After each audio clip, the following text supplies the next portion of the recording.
Hello there, everybody. Welcome to Sweden. That had been starting pretty rainy today, but right now is okay. A little sun here and there for once. Going to do a video that I wanted to do for quite some time now. I have gotten together through the years such a large collection of jazz records that I felt like I wanted to have a check on what I actually really have. Take a look at them and flip through them, the entire collection. And I felt like I wanted to document it also. So I going to film when I'm going through my jazz collection. I'm going to take you with me. You're going to have a look at my jazz vinyl collection. Most likely this will take in a two-part video, but hopefully you will enjoy. Those of you who likes jazz might enjoy my walkthrough. A whole bunch of jazz records that I have gathered through the years. Of course, I won't be able to talk about every of them, because if that would be the case, this series will be 100 parts long. But I will flip through them and talk about some of them that I feel some nostalgia around or something like that. So hopefully you will enjoy this video. Well, let's go to the record room.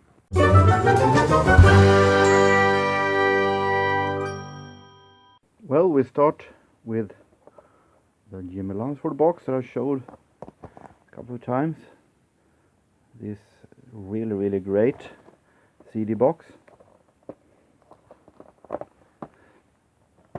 And let's move on with more Jimmy Lunsford. Taking off with Jimmy. Jimmy Lunsford is pretty easy to find, so there's been some. Andy Kirkins, Clouds of Joy. We're going through a band leader that is pretty easy to find to one that isn't quite that easy. This is a live album actually that I found on the Sundsvall Record Fair around 10 years ago maybe. This I found in Stockholm. Gene Krupa. This I found in Stockholm.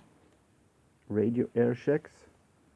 Oh, it's also great when I flip through these that I can also see if someone is in the wrong order. Thad Jones, I haven't bought that much with, but I hope to find more over the years. Quincy Jones, this Hamlet series is quite a low budget actually, but this one was very fun to have. So it will take a really interesting artist for me to buy Hamlet. This one is this series is really great. The Uncollected, which normally contains stuff that isn't that ordinary on releases these days. It says here previously unreleased material, and it most likely was at the time when this record was released, but even though the songs might have been released afterwards, they aren't all that ordinary. This is Harry James.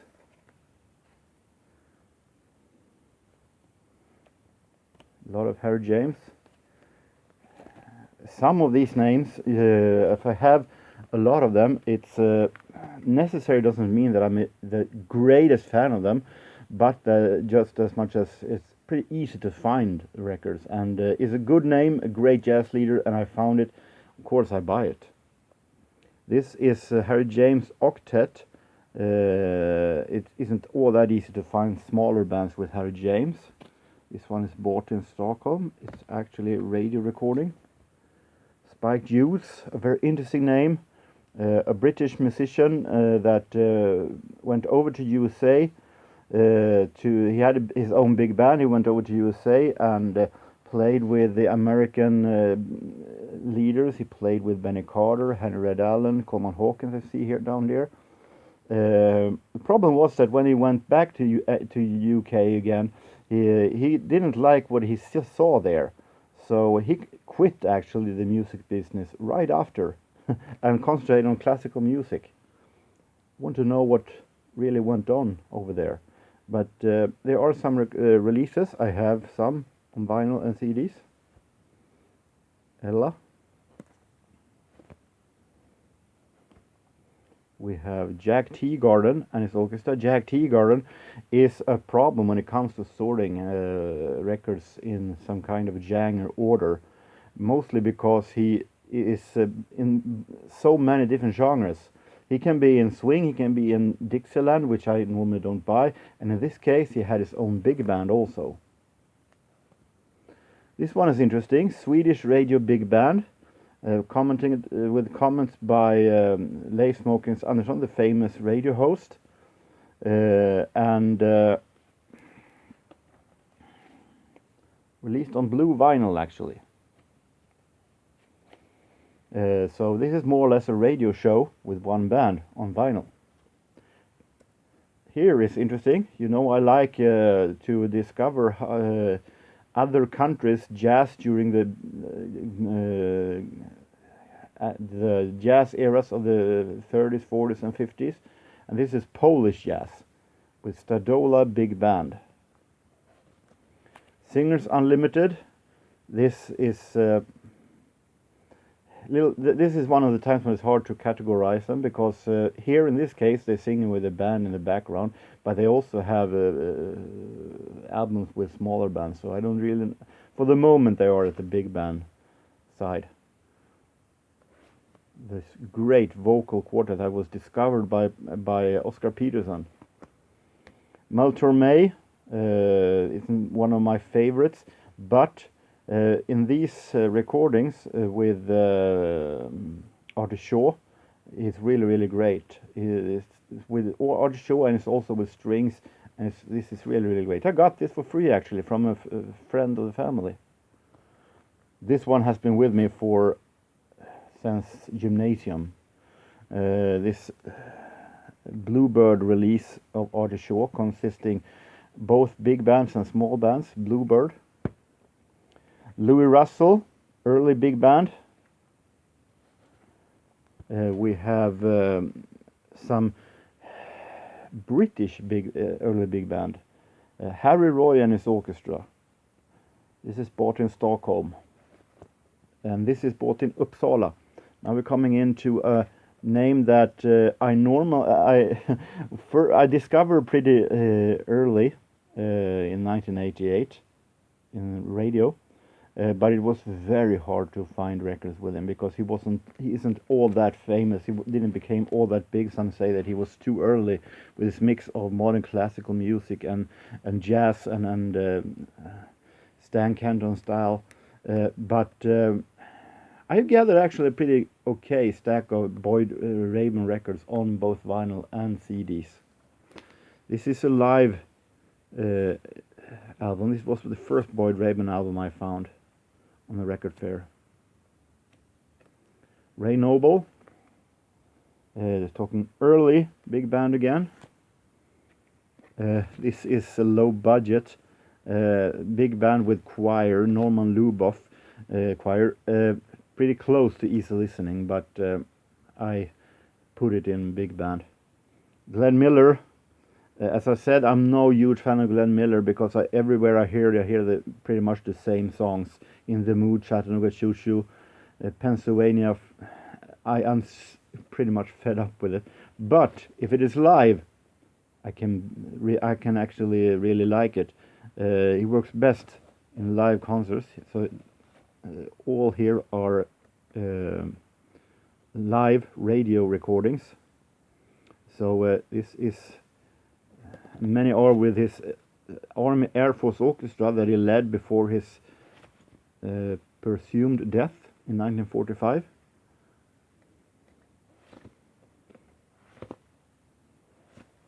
So this is great. The Chesterfield shows. He did a lot of recordings for the American Army during World War II. Jay McShann and his orchestra, featuring Charlie Parker. I bought this in Stockholm 2 years ago. Really interesting. This is early recordings with Charlie Parker before he started to discover bebop. But you can hear the style coming in his playing actually. Here, this one could be put in swing. This one could be put in anywhere. Maybe I should open a 20s section also. I don't know. But it's McKinney's Cotton Pickers. It was a studio band led by William McKinney and had numerous great names here. It was one of the earliest bands that I discovered was actually this one through a Swedish radio show. I managed to find 2 albums with them. So it is a pretty large orchestra, as you can see. I don't know if it is called big band or if it is actually some kind of a swing Dixieland style, but I like it, and it's a big orchestra, and I put it in big band. The great soundtrack to Johnny Mandel's jazz score I Want to Live with Susan Hayward. One of the best soundtracks that I have. Whoops. Yet another wrong. Actually 3 McKinney Cotton Pickers. More early big band with Claude Hopkins and his orchestra, also bought in Stockholm. Earl Hines with one of his few recordings with his attempt to do big band. I'm not going to say that he is a great big band leader, but it's fun to have nonetheless. Woody Herman. As you can see, they are actually in some kind of alphabetic order, but put in that way, so I go backwards. This is a really great live album. Woody Herman on V-Disc.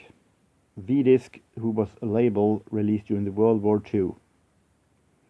And then all of a sudden disappeared for some reason, but have been discovered and released in many forms after that. Woody Herman, pre-Herds. And we have Fletcher Henderson Sextet, which isn't all that easy to find Fletcher Henderson with smaller bands. This is from the 50s, but still really, really great.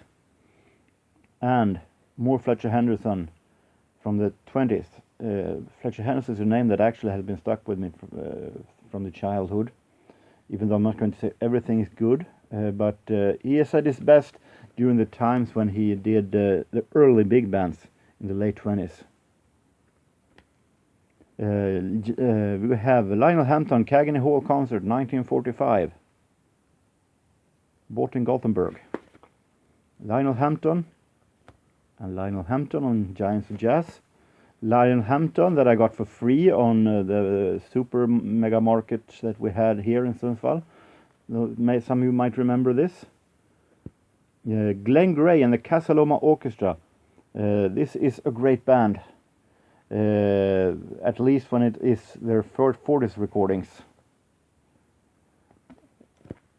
And I had some Glenn Gray also on CD. Now, the huge stack of Benny Goodman, the King of Swing. We have these great releases on CBS, Jazz Masterpieces, with Sextet, Orchestra, Sextet. A lot of sextets here. Clarence of King. Benny Goodman today. This is a live concert on two LPs, double LP set, live concert from Stockholm in the 70s. Not just as good as the one from the 50s that I'm showed sometimes, but still a really great one. Jerry Newhouse presents Benny Goodman. We're coming to some very doubtful recordings here. They actually are released. They actually are radio shows for the cigarette label Camel, with commercial and everything. And here in Sweden isn't that popular, but they're great shows nonetheless. And I love live concerts, as you know.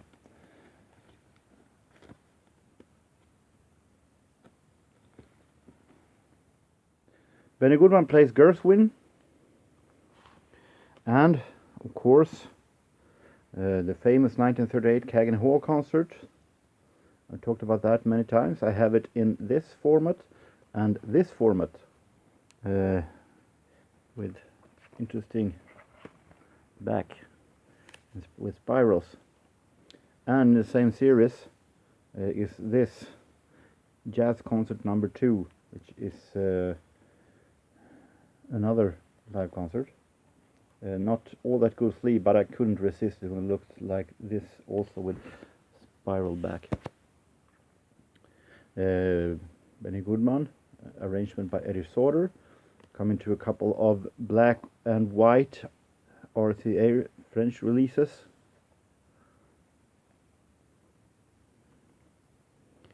Now, leaving Benny Goodman finally for Jan Garber, one of the lesser known big bands, but really great. Ella Fitzgerald and her orchestra. This is made only 1 year after Chick Webb died, and she took over Chick Webb's band. It's a live recording. Ziggy Elman. We have Duke Ellington and Ray Blanton. This is one of the problems with collecting jazz, is that many musicians are all over the place. Where do I put this? Duke Ellington, one of the most well-known big band leaders, but this isn't big band. On the other hand, I don't have all that much Duke Ellington, so I felt like I found it easier if I put it with the other big bands. This is actually Duke Ellington and Ray Brown playing a tribute to the then pretty newly deceased Jimmy Blanton, one of the Duke Ellington's main man in his band on bass. Duke Ellington and his orchestra on Giants of Jazz, the works of Duke on the air, 1940s, live, and Tibb concert. It's hard to imagine that I actually spent half my life disliking Duke Ellington when you see all these Ellington records. This is a very interesting live concert featuring Django Reinhardt. He is not on every track, he's only a guest on a few, but we have a live concert from 1940. The interesting suites of Per Gynt and Duke Ellington. Duke Ellington, unknown sessions with smaller bands. We have Ellington Jazz Party, Ellington and Dizzy Gillespie. How often do you see that? Nutcracker Suite. We have some of my favorite Duke Ellington moments is during the beginning in the Cotton Club years. This is late 20s. Duke Ellington, the Cotton Club. Early Duke Ellington. More early Duke Ellington. We're leaving Ellington to Billy Eckstine, 1945. The great Jimmy Dorsey and his orchestra. Some of you might remember I showed this when I was in Gothenburg. Live performances by the Dorsey brothers, coming to the Dorseys now. 1950s recordings of Dorseys. Also one who had a little hard time where I'm going to put it. This is Jimmy and Tommy Dorsey in the Dorsey Brothers band before their split, together with Eddie Lang.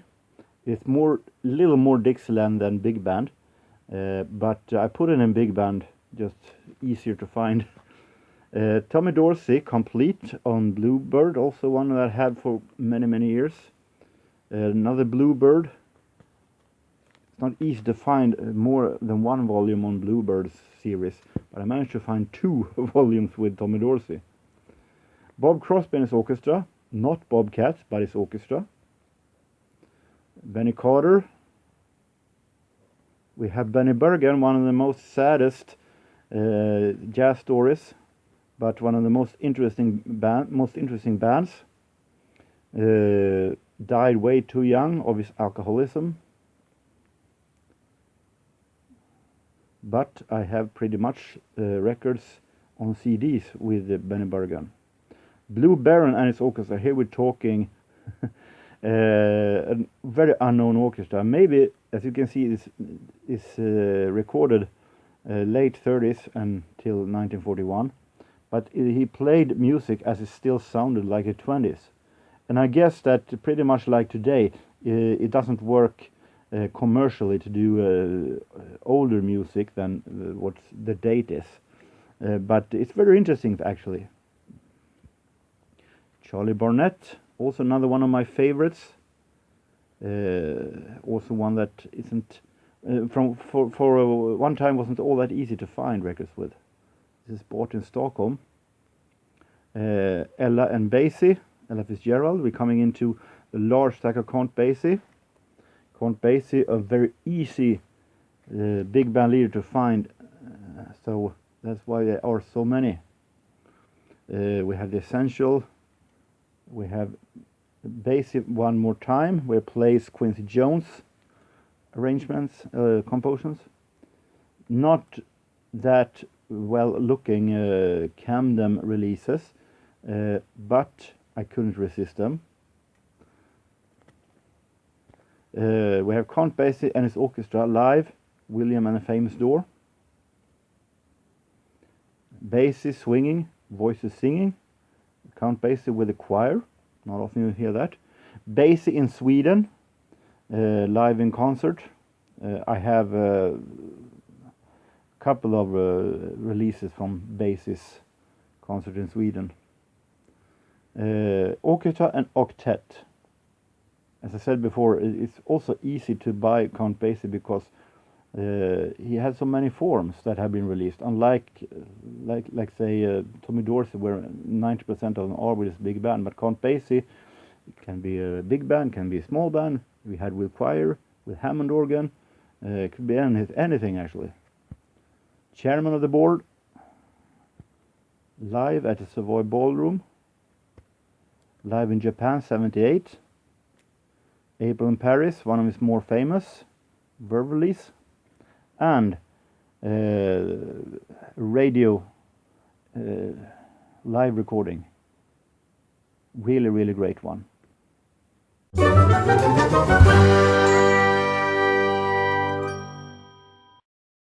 Övrig swing means various swing, and it is in most cases small bands. It is maybe some in very few cases some Dixieland sounding stuff, smaller bands and big bands, and this is a very interesting release. One of the reasons why I don't like these when they're having one musician, one orchestra on each side, that has nothing to do with each other, because one side is with King Oliver, the other with Fletcher Henderson. Fletcher Henderson, here is some of his great early big bands. King Oliver is more of the Dixieland. So where do I sort it in? I sort it as very swing, or it's simpler like that. I showed these last year, some of my really favorite findings, with Cootie Williams and his Rug Cutters. This is Duke Ellington Men in their own album. Not easy to find, but released on Swedish label Tax. A very small label, run by one person only, and released a great deal of albums with not all that familiar names. Fats Waller at the organ, bought in Gothenburg, as is this. Also another one with two musicians on various sides. However, in here actually it is at least more than swing on both of them. Mel Powell and Joe Bushkin, two pianists. Mel Powell was more or less the stand-in for Teddy Wilson with Benny Goodman when Teddy Wilson couldn't be in the recordings, and Mel Powell played the piano. And Joe Bushkin also played with Benny Goodman at some times, but he also was on numerous bands during the late 30s and 40s. Metropolitan Opera House Jam Session, live concert with many names. A really great live concert with Sarah Vaughan and a piano only, live in Japan. Bought in at the record fair in Umeå, Lester Young, Lester Leaps Again. and a double album set. Really great one with live recordings and studio recordings. Royal Rose session with Lester Young, more live. Lester Young and Press Hat is live from all these places in Paris and in New York. And also from the same series, New York, Berlin and Blue Room. Really great releases that I bought at Record Fair. Immortal Lester Young Memorial Volume 2. Lester Young Press Lives Savoy Sessions. And from the same label, Lester Young Master Takes and Earl Warren and Johnny Guarnieri. G. Norman presents Charlie Ventura concert, really great concert. Ben Webster, the horn. Sarah Vaughan, maybe I should put them together.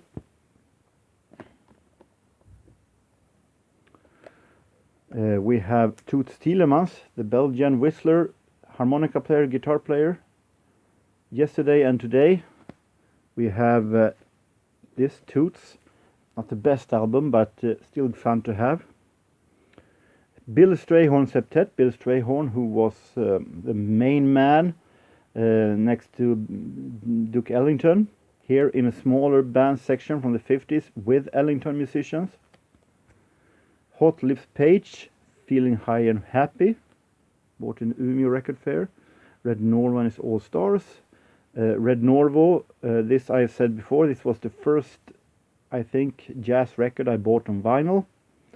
And the cover sleeve was pretty bad, but fun to have Red Norvo trio recording.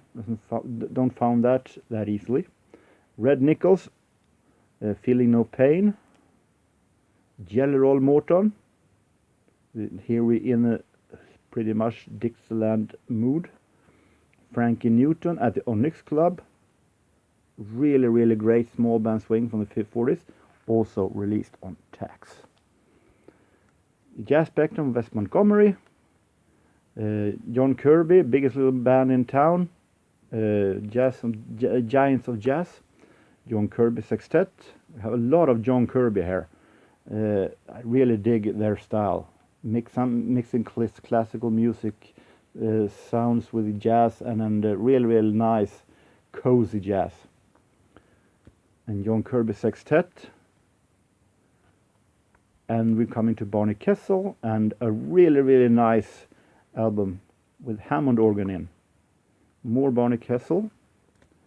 Lester Young, Kansas City 6, which means Ellington musicians. Jazz at the Philharmonic, bought in Gothenburg, you might remember. A really great concert. Definitely highly recommended album. And more Jazz Spectrum, this time with Johnny Hodges. And Johnny Hodges' Love and Swing Time, that I bought at the same time as Cooter Williams albums. Ellington musician, Ellington style, Ellington mood. Earl Hines, Bud Johnson, Dirty Old Man. You might remember I showed this pretty newly in the vinyl CD update. This became one of the findings of the year a couple of years ago. Coleman Hawkins with recordings from the Keynote label that I really do like, because they sound so amazing, cozy, those recordings, and really one of my absolute favorite jazz records, not only with Coleman Hawkins but overall. Coleman Hawkins and his orchestra. Hawk and the Hunter, Coleman Hawkins with orchestra conducted by Frank Hunter.